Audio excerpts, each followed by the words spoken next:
Hey guys, Fire here from InDepth Gaming, bringing you another game review. This time we're checking out Off and On Again. This game was developed by Ginger Biscuit Games and published by Subsilico and releases on June 4th. We don't quite have a price yet for the game, but let's dive on in and let you know what it's about. Off and On Again is actually a puzzle platformer game that has a little bit of a story where you're kind of in a destroyed world where things have been fragmented and you're trying to get all the way through and defeat the environment around you.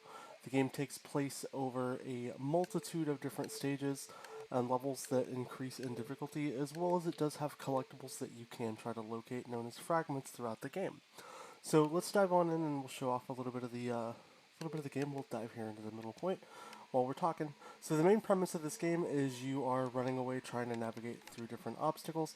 It has a very N plus kind of feel if you've ever played that game.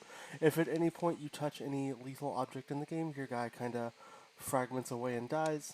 And you have to use different button presses for triggers, jumps, pathways, and just all kinds of things to really figure out your ways around the map to try to complete all the specific tasks. Sometimes you'll have to double back to open and trigger certain buttons just to get through the next sections of levels, and then sometimes things will do, stuff you're not expecting, like these little platforms here that kind of rotate around. Now, the game is very generous when it comes to checkpoints, although it can be a little frustrating at times where some of those checkpoints do land, where you might feel that maybe they should have been a little closer in the game. Overall, nothing in this game is too challenging outside of just trying to find, like I said, those hidden fragment locations, which, if you are curious about at the end of this video, we will have a link to a video that will show you where all of those are, so you can complete those. Overall, this game's going to take you just a couple hours to really knock out. There's nothing too frustrating about the game aside from some of the later puzzles, but to be honest, having that challenging aspect of the game is quite nice because, me personally, I don't like every game being a quick and easy completion. Overall, the controls for Off and On Again are fantastic. You don't really have to do a lot aside from hitting A to jump and your analog sticks to move. That's the gist of all the button controls in this game, as well as you have this little, dialogued AI that kind of chats with you throughout the game, and if you fail a bunch, it'll kind of make fun of you. It's a little bit neat of a touch to add into the game, and I definitely think it brings a just an additional little touch that helps you feel more immersed in a game than just simply running around and jumping.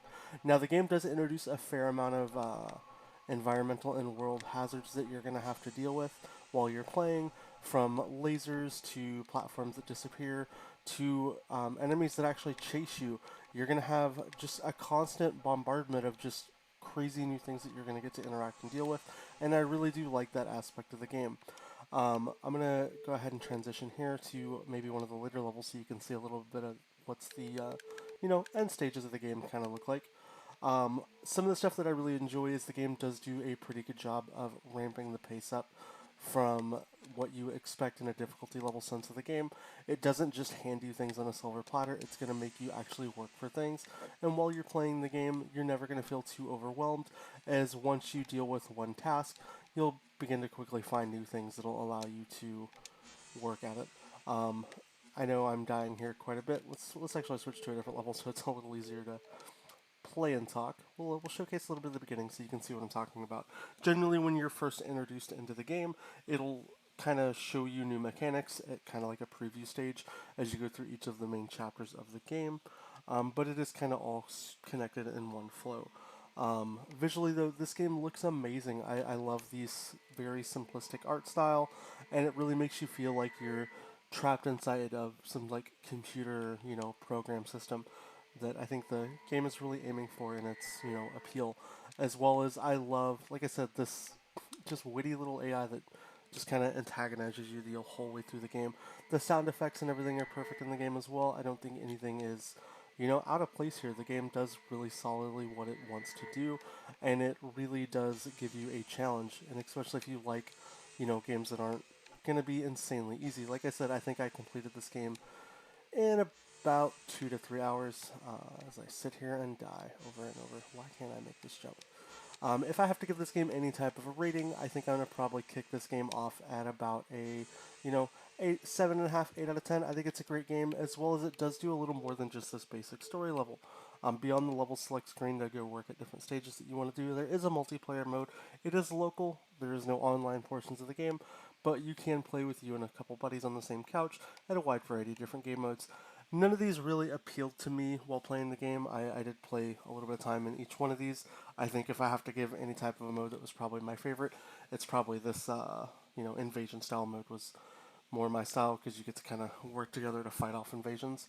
But the team deathmatch and all that stuff kind of wasn't really doing much for me. I'd hope to see that maybe some future content comes out for this game, adding even more levels and chapters, and maybe even some online integrations for the game. I think would be great.